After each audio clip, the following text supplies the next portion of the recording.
The Shifting Sands of Power, a Star Wars government essay. From its very first moments, Star Wars has always been more about just lasers, laser swords, and space battles. It is a saga rooted in political struggles, the rise and fall of empires, and the constant tug-of-war between freedom and control. But what exactly is the government in the Star Wars world? Before we begin, Star Wars years are measured similarly to how we measure our own years. We have BCE and BC for before Common Era and after Common Era.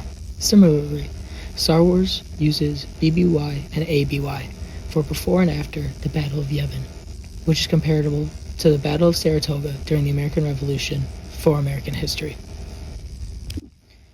We begin, of course, with the Galactic Republic. Starting in 1000 BBY, it stood as the beacon of democracy and peace in the galaxy. A sprawling, seemingly benevolent entity led by the Galactic Senate on the luxurious world of Coruscant. It represented democracy, with thousands of systems and planets sending senators to voice their own concerns and vote on legislation to make the galaxy a better place. On paper, this idea sounds ideal, a diverse collection of beings working together for a common good. In this government, there was the Jedi Order. The Jedi Order stood as a moral ground between the galaxy and the Republic. They were not elected officials, but more warrior monks who swore allegiance to the ideals of democracy, serving as diplomats, arbitrators, and peacekeepers in an ungovernmentable galaxy. With no standing military of its own, the Republic relied entirely on the Jedi to journey to the outer rims to negotiate treaties and to warn factions of injustice that were out of the Senate's reach. They held the headquarters in a massive Jedi temple on Coruscant with the government.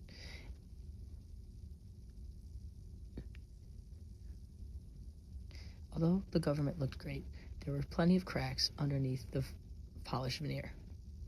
Bureaucracy was rampant and special interests held sway. Corruption was a growing cancer, and the sheer size of the Republic made it unwieldy, slow to react, and easy to explode. The Trade Foundation's blockade of Naboo, for instance, exposed the Republic's impotence. The Senate delivered endlessly while the planet suffered. This paralysis created an opening, a vulnerability that a cunning opportunist could exploit.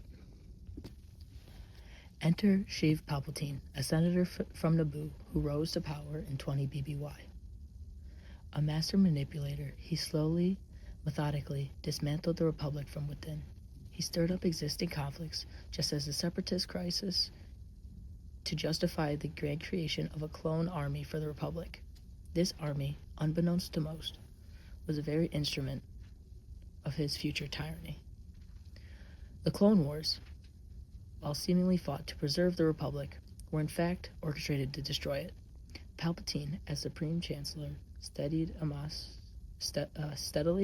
amassed more power, chipping away at democracy illusions with each emergency measure he was taking.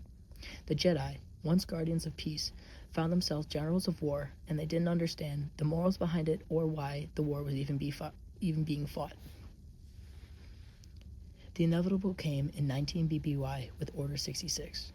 Order 66 activated a chip in all the clones' brains, forcing them to kill all the Jedi they were fighting alongside. And with this mass murder, a declaration of the new order was made. So the Republic died, not quietly, but with a thunderous applause. The Senate, once a symbol of democracy, became a rubbing stamp for Palpatine's decisions. It was a chilling display on how easy freedom can be surrendered in the name of security. Gone was the Republic. What was left was a galactic empire, a totalitarian regime built on fear, order, and absolute control. Gone were the endless debates and regional independence. The empire was centralized, militarized, and brutally efficient. Its goal? To bring every system under its iron fist, using the fear of its star destroyers and the clone army, now known as stormtroopers.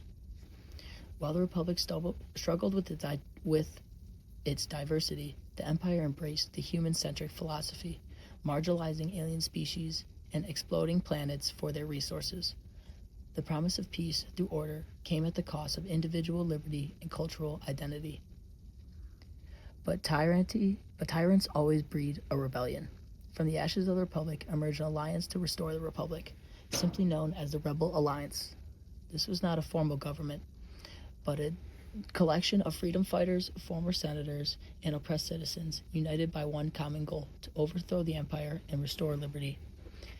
The Rebel Alliance operated as a loose confederation, its strengths lying in its decentralized nature and unwavering conviction of its members. They fought not for power, but for the ideals of the fallen republic and self-determination and justice. Their ultimate victory at Endor in 4 ABY marked the end of the Empire regime and a birthplace of a new hope. But what kind of government would rise from the ashes of the new empire? The new republic, established in 6 ABY, attempted to learn from the mistakes of the past. The new republic aimed for decentralization.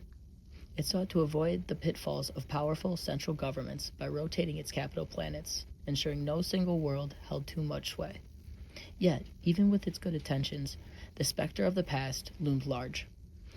A reluctance to believe the threat of the emerging First Order Empire was prevalent, and in 20 ABY, the First Order was born with the remains of the Empire, allowing evil to still prosper.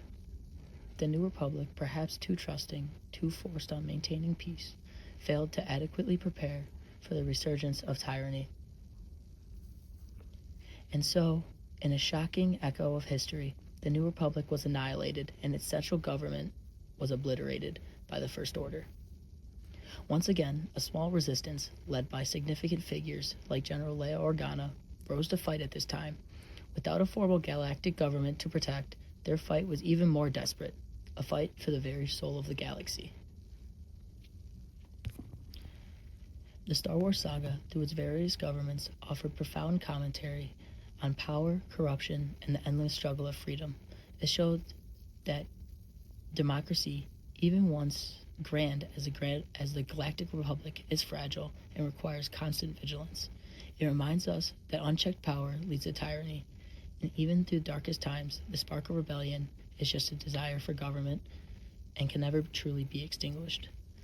The governments of Star Wars may rise and fall, but the lessons they teach us about observing in our own social societies remain timeless.